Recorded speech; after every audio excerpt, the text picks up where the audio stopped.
അകന്നു പോകാൻ ആഗ്രഹിക്കുന്നവരോട് കാരണങ്ങൾ തേടരുത്, അവരെ അതിന് അനുവദിക്കുക. കാരണം നമ്മുടെ ഭാഗത്ത് തെറ്റുകളില്ലെങ്കിലും അവർക്ക് നമ്മളറിയാത്ത ഒരുപാട് കാരണങ്ങളുണ്ടാകും. ജീവിതത്തിൽ പലരും ഒന്നുമില്ലാതെ കടന്നു പോകുന്നു.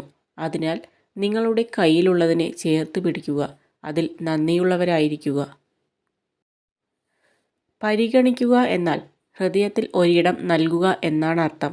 ഒരാൾക്ക് ഈ ലോകത്തിൽ വെച്ച് നൽകാവുന്ന ഏറ്റവും മൂല്യമേറിയ സമ്മാനങ്ങളിൽ ഒന്നാണത്. നിങ്ങൾക്ക് ആവശ്യമായ എല്ലാ വിജയങ്ങളും നേടാൻ നിങ്ങളുടെ ജീവിതവും സമയവും ശക്തിയും ഉപയോഗിക്കുക. പരാജയങ്ങളും ദുരിതങ്ങളും ജീവിതത്തെ പിന്നോട്ട് വലിക്കുമ്പോൾ ഓർക്കുക, ലക്ഷ്യസ്ഥാനത്തേക്ക് അമ്പെയ്യുമ്പോൾ അത് ആദ്യം പിന്നിലേക്ക് വലിച്ചാണ് മുന്നോട്ട് വിടുന്നത്. ചിരിക്കുക.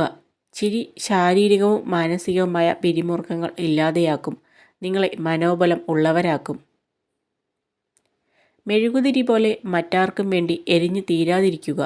പ്രകാശം നൽകുന്ന സമയം മാത്രമേ നമുക്ക് വിലയുണ്ടാവുകയുള്ളൂ. ആരെയും സംസാരിക്കാൻ വേണ്ടി നിർബന്ധിക്കരുത്. ഇഷ്ടമുള്ളവർ നമ്മുടെ കൂടെ കാണും, ഇല്ലാത്തവർ പോകേണ്ടവരാണ്. പിടിച്ചു വാങ്ങുന്ന ഒന്നിനും വില കാണില്ല.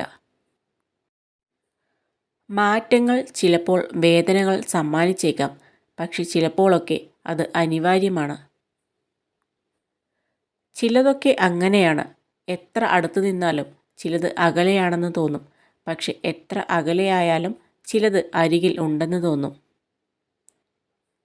എല്ലാ തിരക്കുകളും കഴിഞ്ഞ് പങ്കുവയ്ക്കാൻ സ്നേഹം മാറ്റിവയ്ക്കരുത്. ഏത് തിരക്കിനിടയിലും സ്നേഹിക്കുന്നവർക്ക് പരിഗണനയും ഇഷ്ടവും നൽകണം. ഏത് പ്രശ്നം മുന്നിൽ വന്നാലും മനസ്സിൽ ആദ്യം എത്തുന്നത് പരിഹാര ചിന്തയാണെങ്കിൽ നമ്മൾ വിജയത്തിൻ്റെ വഴിയിലാണ്. പ്രശ്നങ്ങളെക്കുറിച്ച് ചിന്തിച്ച് സമയം കളയാതെ പരിഹാരം തേടുക. പരിഹാരമില്ലാത്ത ഒരു പ്രശ്നവുമില്ല. സ്വത്തും പണവും ജോലിയും ഒന്നുമല്ല സൗഭാഗ്യം.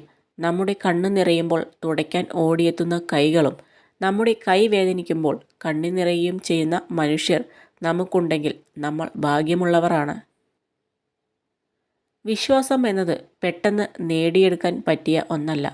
പങ്കാളിയോടുള്ള വാഗ്ദാനങ്ങൾ പാലിക്കുകയും സത്യസന്ധത പുലർത്തുകയും ചെയ്താൽ മാത്രമേ വിശ്വാസം നേടിയെടുക്കാൻ പറ്റുകയുള്ളൂ. നമ്മുടെ ജീവിതം വെള്ളത്തെ പോലെയാകണം. സാഹചര്യം മാറുന്നതിനനുസരിച്ച് ജീവിതത്തിൽ മാറ്റം വരുത്താൻ പരിശീലിക്കണം. എങ്കിൽ ഒഴുകാനുള്ള വഴി നമ്മൾ തന്നെ കണ്ടെത്തും. നമ്മുടെ മുന്നിൽ ഒരാൾ കരയുകയാണെങ്കിൽ അത് അയാൾ വിഷമത്തിൽ ആയതുകൊണ്ട് മാത്രമല്ല, അയാളുടെ സങ്കടങ്ങൾ നമ്മളെ അറിയിക്കുമ്പോൾ അയാൾക്ക് ആശ്വാസം ലഭിക്കുന്നതുകൊണ്ട് കൂടിയാണ്.